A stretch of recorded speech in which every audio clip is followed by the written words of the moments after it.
écouter maintenant quelques messages personnels.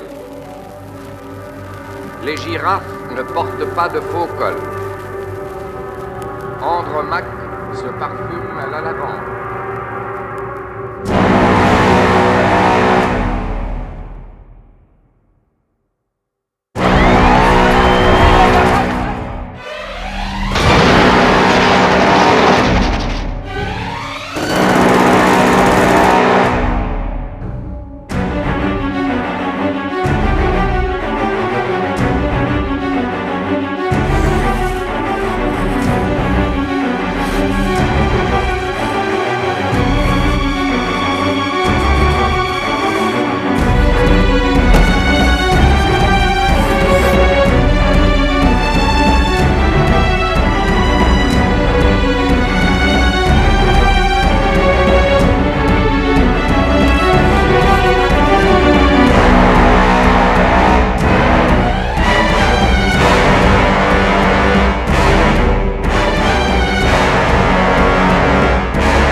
June the 6th, 1944.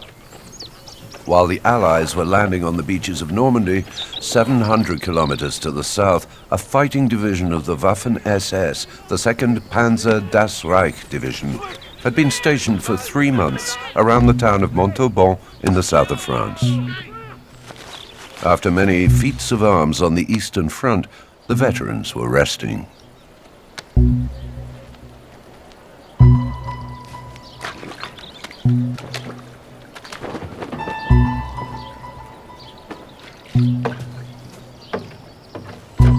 The 15,000 men that made up the division were divided into the barracks and camps along the banks of the Garonne River down to Toulouse. Higher-ranking officers and NCOs were billeted to requisitioned houses where the residents supplied them with board and lodging. New recruits were subjected to a diet of steady training and taught to handle weapons.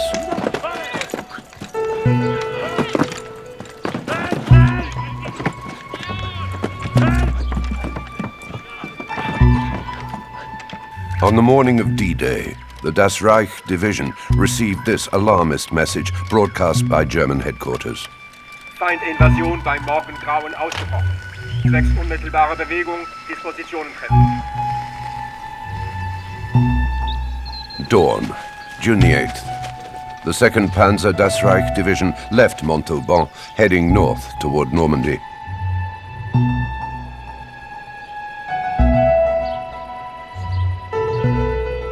The Das Reich was the flagship of the SS divisions. Devised in 1925 as Adolf Hitler's personal bodyguard, the Schutzstaffel, or SS, became a huge militia in the service of the Hitler regime, a real state within a state. The combat divisions of the Waffen-SS were called the firefighters of the front.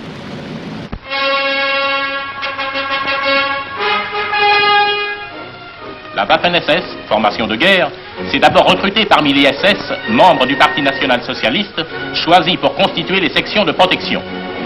Depuis, le recrutement s'est étendu jusqu'aux autres nations européennes. Ce n'est pas seulement une unité militaire, c'est aussi un ordre puissant où chaque membre reçoit une instruction morale et politique qui le rend digne de faire partie d'une élite. Unlike the Wehrmacht, the regular army, the better-equipped Waffen-SS only answered to the orders of Reichsführer Heinrich Himmler. Number 2 in the regime, as well as the supreme head of the SS, he went in person to Montauban on April the 11th, 1944, where he was greeted in great pomp by the officers of the Panzer Division.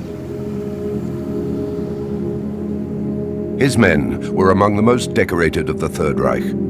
69 Iron Crosses rewarded the soldiers who had distinguished themselves in battles in France and the Soviet Union. The Das Reich Division was placed under the command of Heinz Bernhard Lammerding. Born in 1905, this former civil engineer, a Nazi from the beginning, had an impressive pedigree. He was an experienced SS soldier coupled with a mass murderer who led special commando units in Belarus and the Baltic states. Intelligent, ambitious, and unscrupulous, Lammerding took part in all the battles that followed the invasion of the Soviet Union, begun on June the 22nd, 1941. In Ukraine, he commanded a combat unit of the Das Reich division.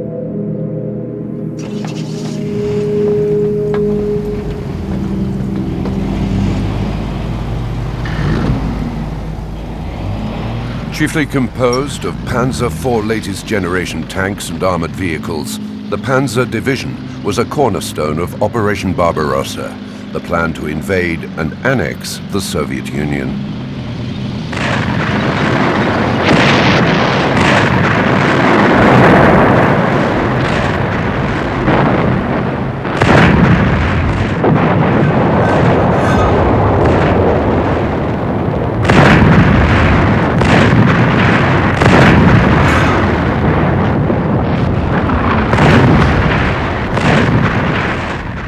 The Das Reich had nevertheless suffered a terrible defeat against the Soviets in Kursk in the Kharkov region. In August 1943, Hitler lost 50,000 men and 16,000 tanks in what remains the greatest armored confrontation in the history of the Second World War.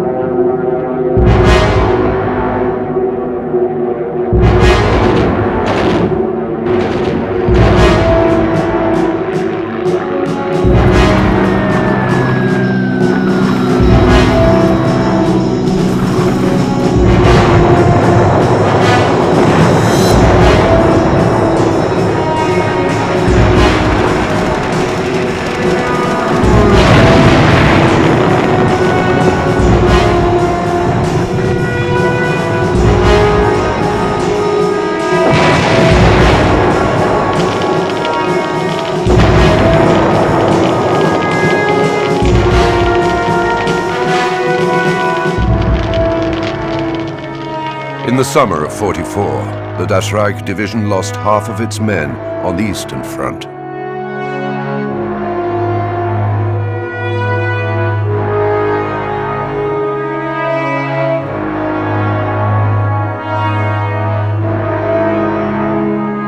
Of the 15,000 men gathered in Montauban, 9,000 had never fired a shot in anger. Youngsters from Hungary, Croatia, Romania, 3 countries allied with Nazi Germany, but also former Soviet prisoners of war, freed in exchange for signing up, had been recruited by the Division SS. Most of the troops came from a French region called Alsace. Elimar Schneider, aged 17, had been enlisted months earlier in an Alsace annexed in 1940 by the Third Reich. He would long remember his Waffen-SS medical examination. At the review board, a Waffen-SS officer, assessing my young sportsman body and looking me straight in the eye, asked me if I had flat feet. He smiled at my negative response and retorted, "You too will get the stamp." I didn't understand right away, but after an extremely thorough medical examination, I received my military record book bearing the famous stamp saying, "Passed for service in the Waffen-SS." It was one way of claiming that I was a volunteer, though I'd signed nothing, no enlistment papers. To the Nazi military administration, Elimar Schneider was a Volksdeutscher, an ethnic German born outside of Germany. In 1944, between 1,000 and 2,000 Alsatians were enlisted in the Das Reich division.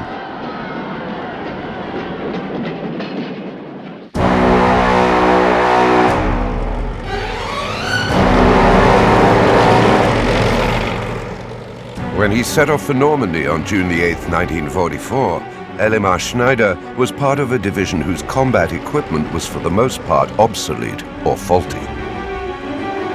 Despite that, the Das Reich still represented a major threat to the Allies. With its armor and its numbers, the ferocity of its officers, the SS division alone could counteract the Anglo-Americans, and quite possibly reverse the outcome of the conflict. Its generals also knew that the road trip would be no picnic. The Das Reich would have to cross territory where the most feared resistance groups in France operated. Attack and ambush would be a permanent fear.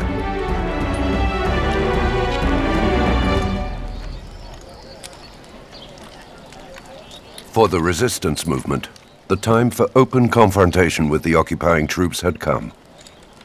General de Gaulle's message via the BBC on the evening of June the 6th was unequivocal. La bataille suprême est engagée. C'est la bataille de France et c'est la bataille de la France. Pour les fils de France, où qu'ils soient, quel qu'il soit, le devoir simple et sacré est de combattre par tous les moyens dont ils disposent. Il s'agit de détruire l'ennemi. In the regions that the SS division was about to cross, Dordogne, Limousin, the partisans' mission was clear: to prevent the Das Reich from reaching Normandy. The resistance had to do anything in its power to slow its progress. Between the Gaullist Secret Army and the Communist FTP, it could count on 20,000 members eager to fight.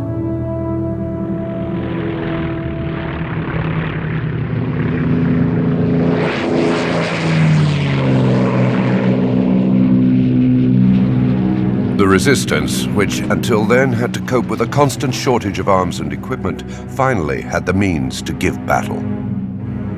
During the first 6 months of 1944, the Royal Air Force dropped 3,627 tons of arms over French territory, 10 times more than the preceding year.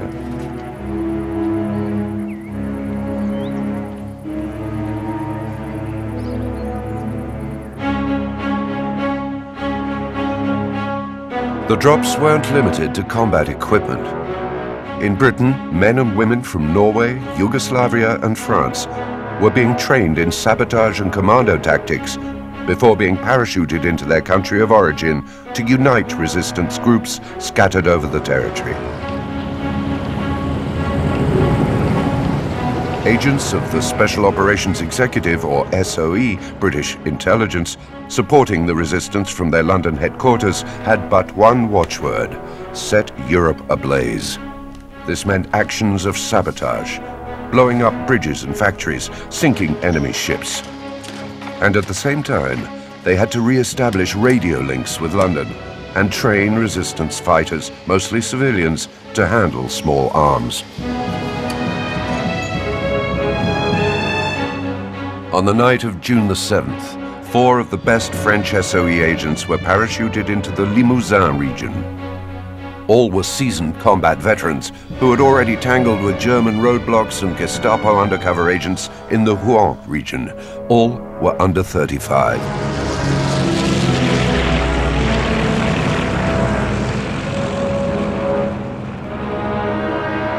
Philippe Liévert, alias Staunton, a Jewish resistance fighter, underground since 1940.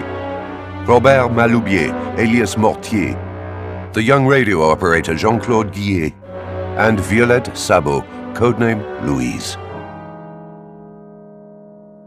This Anglo-French woman of 23 split her childhood between London and Paris.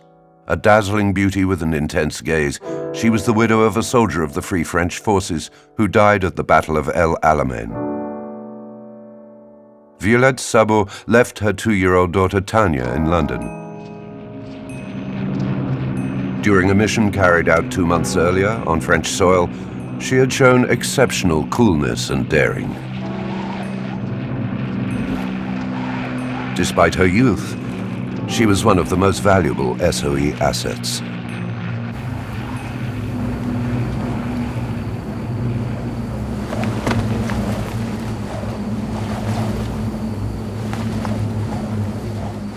To halt the Das Reich, it was vital to establish contact with the FTP colonel Georges Guingouin, head of the Limousin Maquis. A member of the resistance since 1940, feared by the Gestapo, hunted by Vichy, Gangouin was the architect of many operations to sabotage the occupying forces.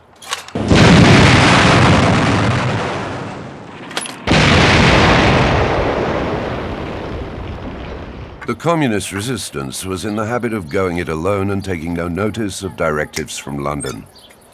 They took initiatives that seemed to ignore any chain of command, their own chiefs included. In this context, meeting Gangouin was a necessity. He was the only one who could sound the call to order. Scarcely had they arrived than the SOE agents were presented with a fait accompli. They were told that the Front Tireur Partisan, or FTP, a squad of irregulars, had entered the town of Tulle at dawn on June the 7th to liberate the Corrèze prefecture, a reckless operation with unpredictable consequences. In a few hours, the resistance managed to drive the German troops back into the munitions factory.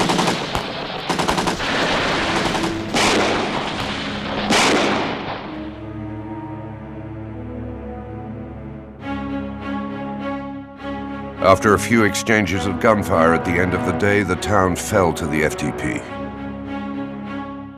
On the morning of June the 8th, buoyed by the success of their action, some members of the resistance had left town, not suspecting that the Das Reich and its long armored columns were advancing towards them. 130 kilometers south, in the town of Cahors, the Das Reich division split into three to follow separate itineraries. It had received the order to clean the zones it was passing through of gangs of terrorists. This meant that all pockets of resistance on the way, mainly those in Limousin, were to be eliminated. The 1st Battalion of the Der Führer Regiment took a different route. The divisional staff continued on its way towards the city of Limoges. 7,500 Waffen-SS, armed and experienced, along with hundreds of vehicles, led the way to Tulle. Their progress was slowed somewhat by the panzers and other armor that the Wehrmacht refused to transport by rail. Nonetheless, a certain number had been loaded onto flatbed freight cars in the town of Montauban to be taken, via Brive, to Normandy.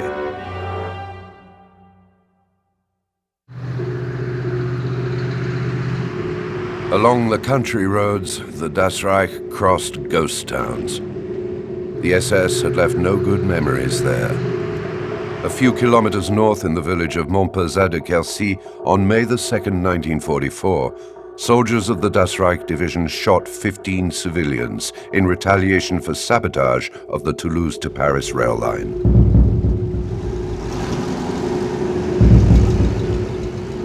Around the small town of Figeac, on May the 11th and 12th, 1944, assisted by the Gestapo and the militia, they stormed into around 20 villages, arresting almost 800 people in 2 days, burning and looting farms as they went.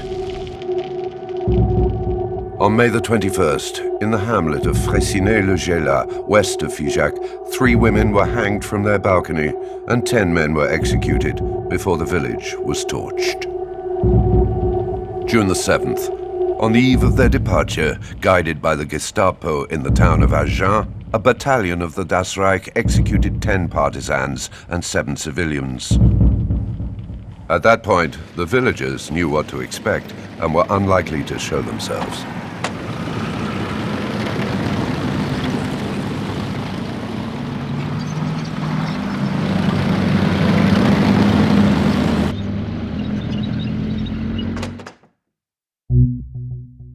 The commander of the 1st Der Führer Battalion, Adolf Rainer Dickman, was charged with protecting the division's left flank. Artillery battalions and part of the Deutschland Regiment were in the vanguard to counter any resistance attacks.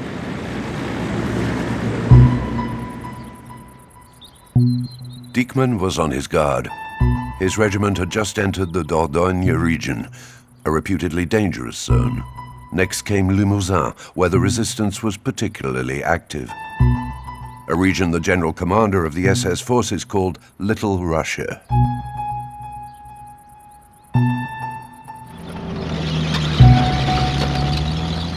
Dickman was well aware of the partisans' trump cards, their knowledge of the terrain and their mobility compared to the slow column of military vehicles.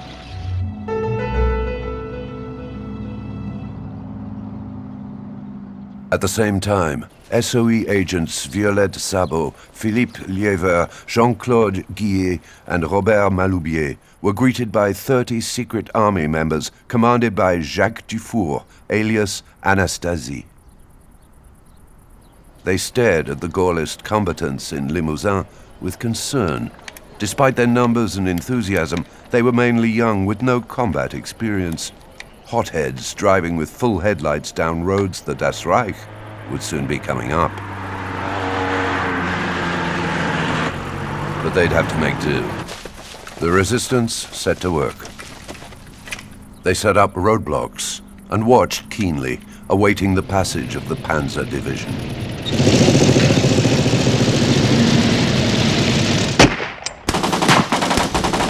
Barely had the SS set foot in Dordogne than they found themselves under fire from the resistance.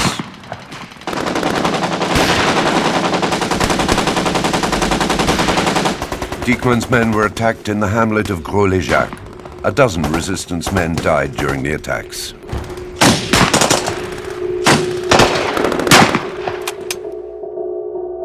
Ten kilometers from there in Roufillac, Dickman faced another group of combatants at the bridge marking the entrance to the village.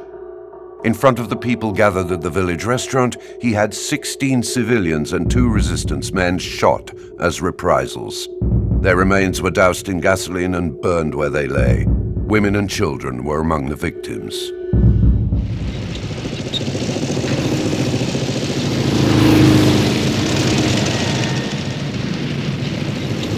Then the regiment continued its way toward the city of Limoges. Dickman knew he had nothing to fear from his superiors. Any sanctions or punitive operations were covered by his hierarchy. In fact, they were encouraged. The orders of Marshal Sperl, deputy commander of the Western Front, issued on February the 10th, exposed in detail the procedures to be implemented. Order concerning the fight against terrorists. Respond promptly to any attacks by terrorist gangs. If innocents should be slain, then the fact is regrettable, but due to the terrorists alone. Owing to the current situation, showing excessive severity in the measures taken will not result in any sanctions. The arrival in the town of Brive-la-Gaillarde of the reconnaissance battalion that preceded the column was an ominous sign. The SS had tied to the hood of a half-track the remains of Maurice Vergne, a resistance man killed in a skirmish in Cressensac, 20 kilometers previously. This macabre trophy was a warning to the people of Brive and to the Gaullist Maquis that organized the ambush. An ambush meant to protect resistance weapons caches in barns around Brive, the last stage before Tulle.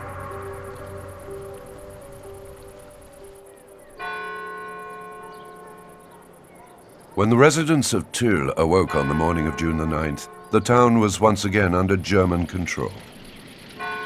In the night, assisted by the French militia, the reconnaissance battalion, 500 men armed with 100 machine guns and a squadron of armored vehicles, had easily retaken the town from the resistance. Exhausted by the previous day's fighting and short of ammunition, the FTP fled the town, caught in a pincer movement, in order to limit the loss of human life. Reprisals were not slow in coming. Dragged forcibly from their beds, all men from 16 to 60, more than 2,000 people, were herded at dawn into the courtyard of the munitions factory.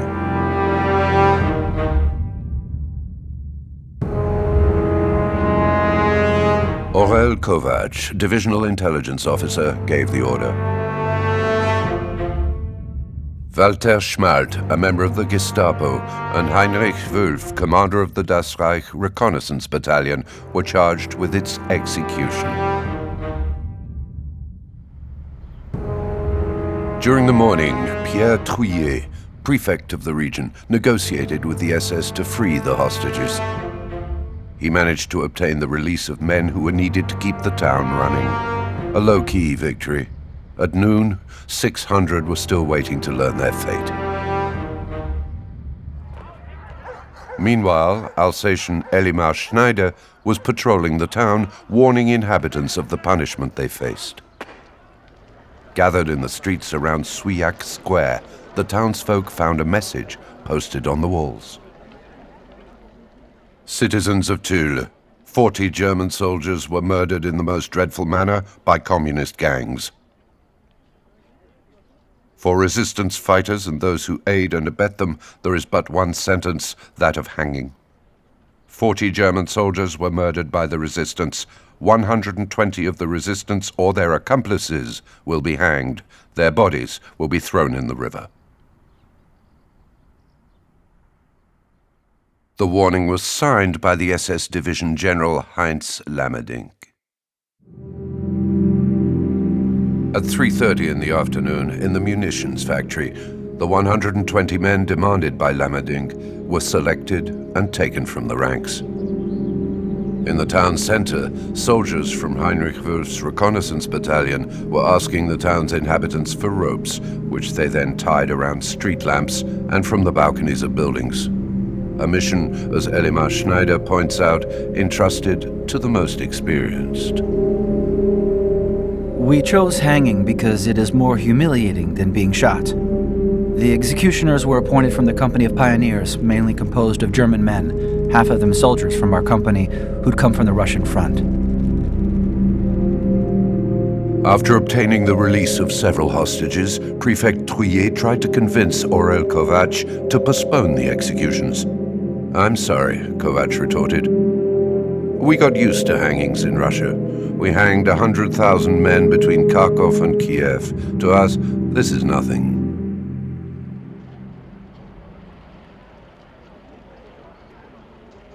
The officers of the Das Reich, all veterans of the Eastern Front, were only repeating in Tulle practices already tried out in Kiev, Minsk, and Kharkov. In the wake of the invasion by the Third Reich that began in June 1941, Soviet towns were turned into forests of hanged men. This war terrorism, designed to humiliate the punished by inflicting an unmanly death, according to the SS expression, had a dissuasive function. Like here in Pančevo, Yugoslavia, on April the 22nd, 1941, when the Das Reich was present.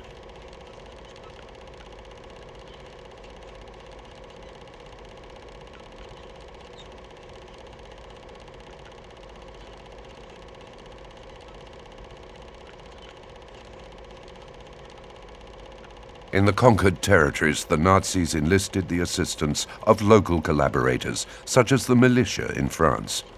They're the ones we see in these pictures, doing the dirty work.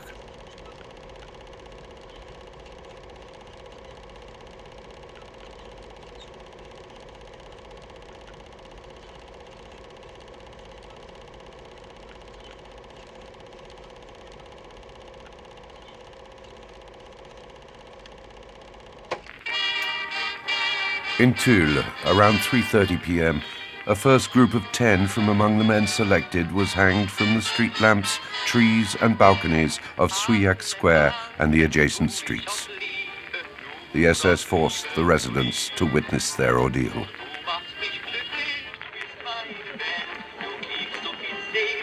On the other side of the square, on the terrace of the Tivoli Café, men from the Das Reich, drinking and laughing to the sound of a gramophone, attended the show.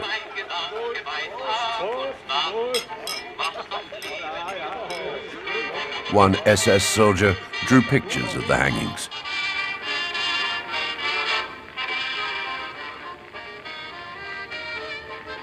The victims were finished off with a pistol shot or a burst from a machine gun. Then the next 10 men were led to the gallows. Can we imagine the scene? Asked Abbé Espinasse, chaplain of Tulle High School. Men immobile under duress, soldiers below the gallows, groups of hostages led to their crucifixion. The hangings continued throughout the afternoon.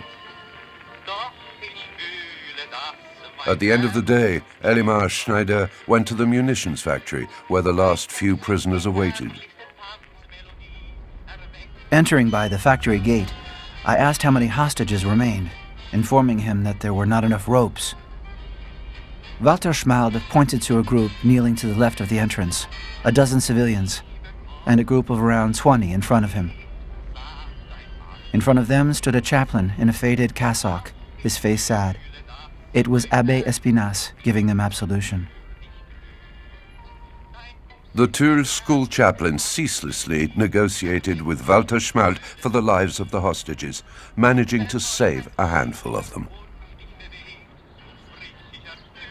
At 7 in the evening, after 98 hangings and one man gunned down trying to escape, the lack of available ropes led Schmalt to end the executions. The 500 forced spectators were imprisoned in Limoges. Half of them would be deported to Dachau concentration camp. Of the 120 men sentenced to the rope, only 21 escaped that fate. The victims were between 17 and 46. They included students, insurers, hairdressers, typographers, dairymen, plumbers, accountants, engineers, and only 2 resistance men. In the evening, members of the French youth camps, an 8-month military service set up by the Vichy collaborationist regime, cut down the hanged men, who were transported by truck to the town dump and tossed onto the rubble.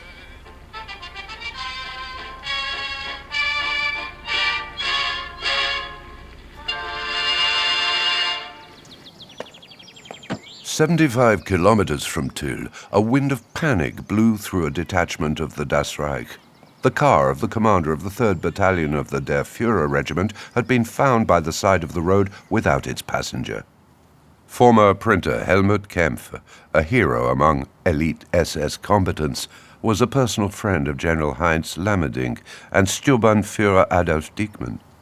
This giant, called Golden Mouth by his comrades as he had replaced all his teeth with gold ones, had disappeared without trace. Roadblocks were hastily set up.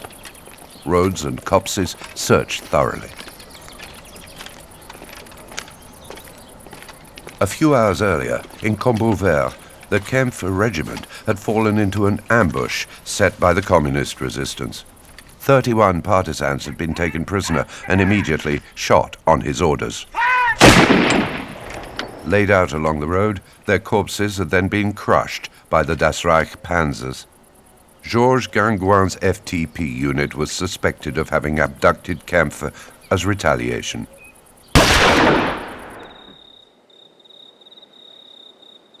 After a day's hunting, night fell and interrupted the quest. They continued the next day at first light.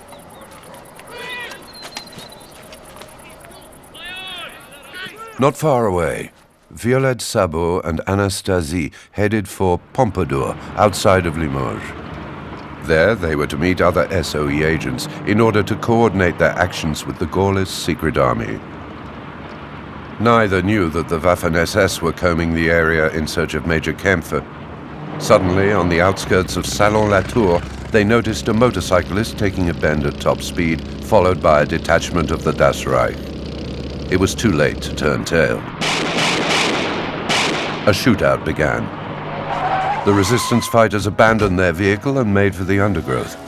Violette stumbled and twisted her ankle. Helpless, she emptied her magazine on the SS to give Anastasie a head start. He escaped his pursuers, but Violette Szabo was taken prisoner.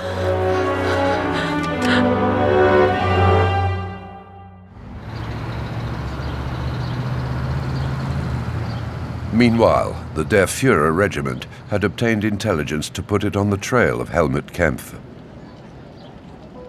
Captured the day before by the FTP, Lieutenant Karl Gerlach suddenly reappeared. He had escaped from the village where the resistance had set up its base, he confirmed. Their arms caches were no doubt there. Gerlach had heard that an SS officer had also been taken prisoner. In all probability, this was Major Kemp.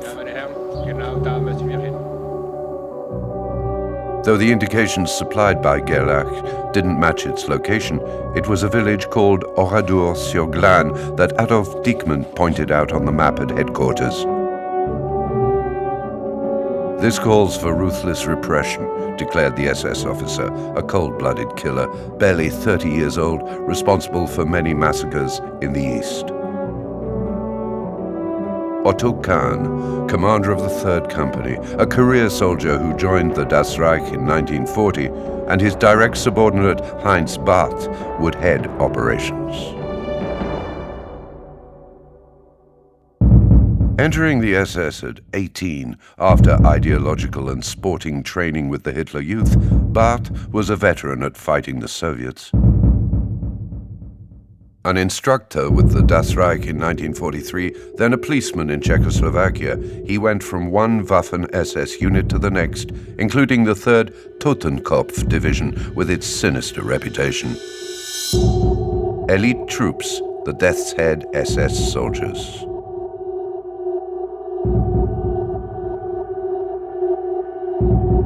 Barth, Kahn, and other veterans from the Russian front hadn't only been fighting the Soviet army in the East. The invasion of the USSR in June 1941 also had the goal of eliminating any potential enemies of the Reich, in other words, communists and the Jewish populations of Eastern Europe.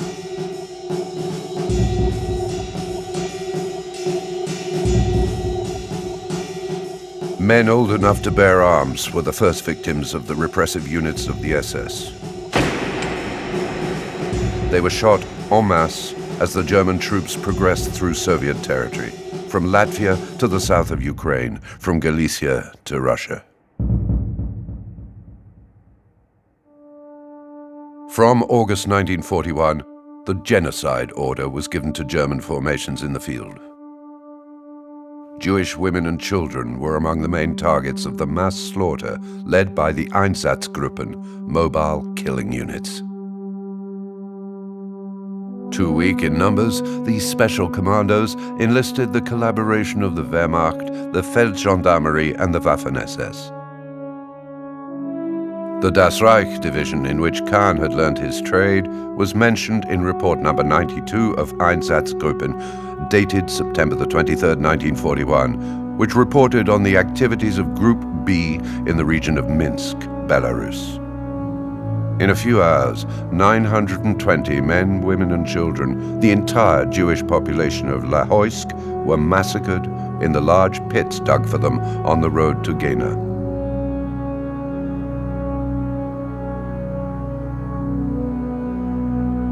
With the extermination of the Jews accomplished, the German occupying forces, harassed by the communist partisans, took revenge on the civilian population. From 1942, missions of repression followed one another at a frenzied rate. The modus operandi was identical. The inhabitants were gathered in the village square, the men were executed, the women and children held in a barn or in the church, which was then sprayed by machine gun fire before being torched.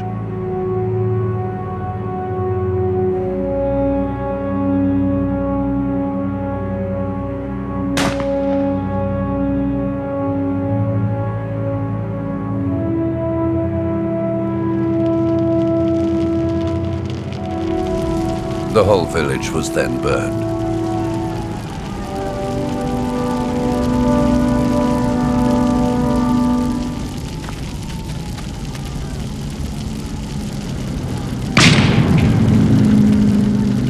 In Belarus, 628 villages were razed and their inhabitants burned alive by the SS.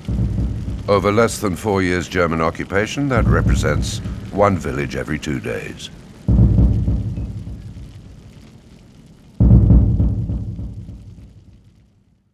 As for Heinz Barth, he became a criminal against humanity in Czechoslovakia.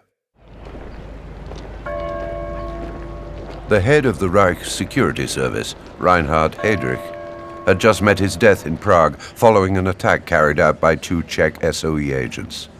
The Führer had designated the village of Lidis, suspected of protecting resistance fighters, as the price of atonement. On June the 10th, 1942, Heinz Barth took part in surrounding the town before commanding a firing squad. 184 men aged 16 and over were shot under his command in Lidis. The women were deported to Ravensbrück camp, the children to the extermination camp of Czerno, or entrusted to Lebensborn, the nurseries for the ideal Aryan society imagined by Hitler. The dwellings were first burned, and then blown up with dynamite.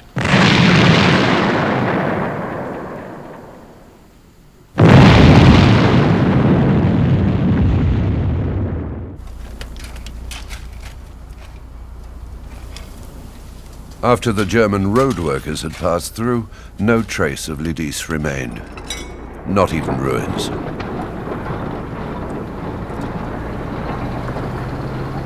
These were the men who were about to enter Oradour-sur-Glane on June the 10th, 1944.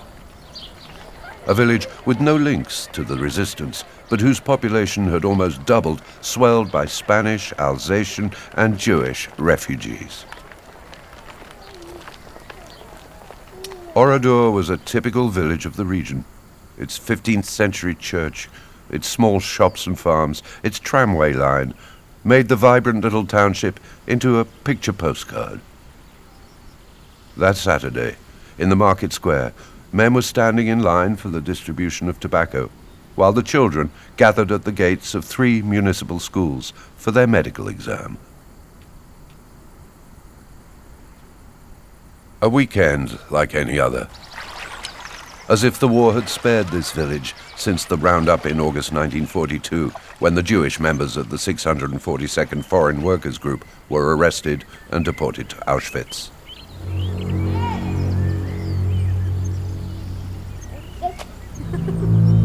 While the 2 armored cars and Dickman's trucks stopped a few kilometers short of the village, Heinz Barth turned to his men before they continued and said, "Today, you will see blood flow." Dickman, Kahn, and Barth were about to subject Oradour to the same treatment as Logoisk, as Lidis, as the 628 Belarusian villages raised from the surface of the earth by the death troops of the SS.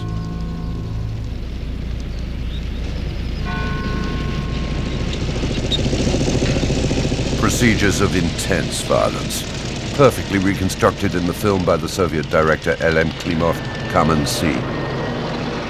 Set in Belarus, the gripping realism of this 1985 fictional account completely corroborates the testimonies of the survivors of Oradour-sur-Glane, Marguerite Roufanche, 47 at the time, and Robert Ebras, 19.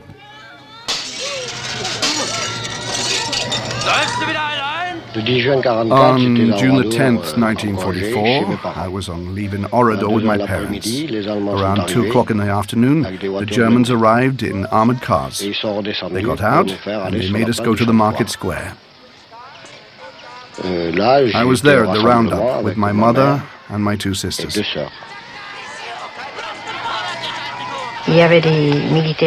Soldiers who were doing the rounds came to our home. They said, "Everyone, market square." And that was it. We all had to go.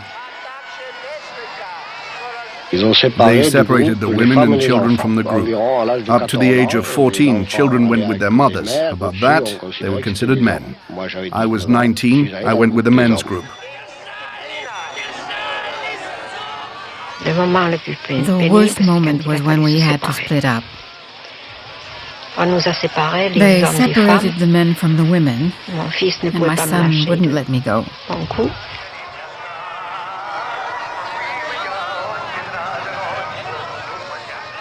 We were taken to the church, and the men went to the barns.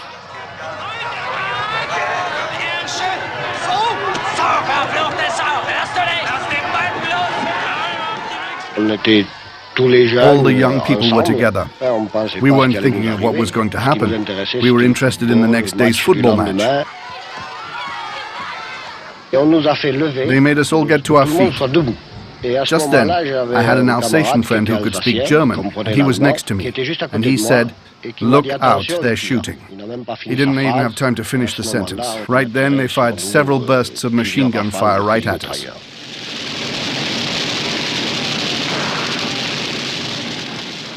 When they'd stopped shooting, they checked the bodies and finished off those they saw stirring. They were firing handguns, machine guns. They fired into the crowd. I was wounded. Then they covered us in hay and firewood, whatever was in the barn, and they set fire to us.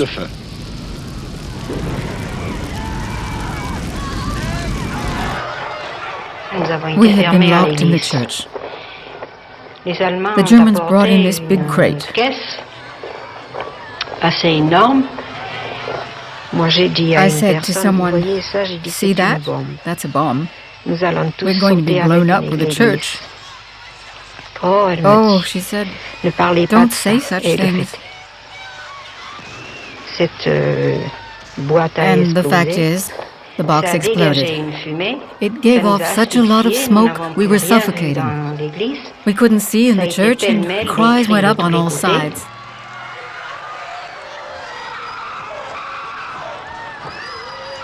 My eldest girl had lost her little baby. Then she found him, but I don't know if he was alive or dead. But my youngest girl was killed by a bullet from outside. As for the other, the eldest, she was burned alive. And that's when I jumped out of the window.